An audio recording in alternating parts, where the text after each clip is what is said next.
बिस्मिल्लाहिर्रहमानिर्रहीम। अस्सलाम वालेकुम दोस्तों, उम्मीद करता हूँ आप बिल्कुल ठीक ठाक होंगे। दोस्तों आज है 28 सितंबर सन 2020 और दिन है पीर का।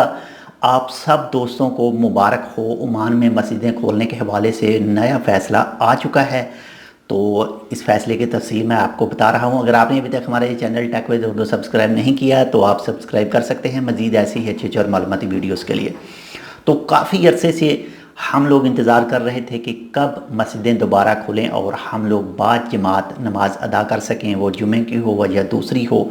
तो माशाल्लाह से आज फ़ैसला आ चुका है। 15 नवंबर सन 2020 उस तारीख के बाद में जितनी भी ओमान में मस्जिदें हैं, इबादत गाहें हैं, वो खोलने का ऐलान हो चुका है। आज ही अब से कुछ देर पहले ही फ़ैसला आया है। ओमान का जो महकमा है, मजहबी अमूर का महकमा औकाफ, उसने ऐलान कर दिया है कि 15 नवंबर सन 2020 के बाद मस्जिदें दोबारा खुल रही हैं ओमान में, और दूसरे मज़ाहब के जितने भी इबादत गाहें हैं वो भी खुल रही हैं। बाकी इसके हवाले से मज़ीद कोई इन्फॉर्मेशन आएगी तो वो भी मैं इंशाल्लाह आपके साथ शेयर करूंगा।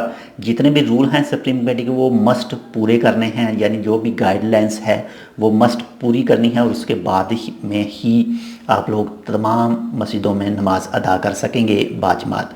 तो आप सबको एक बार फिर कहता चलूँ कि आप सबको मुबारक हो। बाकी इसके हवाले से गाइडलाइंस भी इंशाल्लाह हो सकता है कल आए या परसों आए, वो भी मैं आपके साथ तफसीली वीडियो बनाकर शेयर करूँगा। तो ये थी एक छोटी सी ये थी एक बहुत बड़ी खुशखबरी जो आज आ चुकी है। तो इंशाल्लाह मिलते हैं आपसे किसी ऐसे ही दूसरी मालूमाती वीडियो के साथ। तब तक के लिए अल्लाह हाफिज़।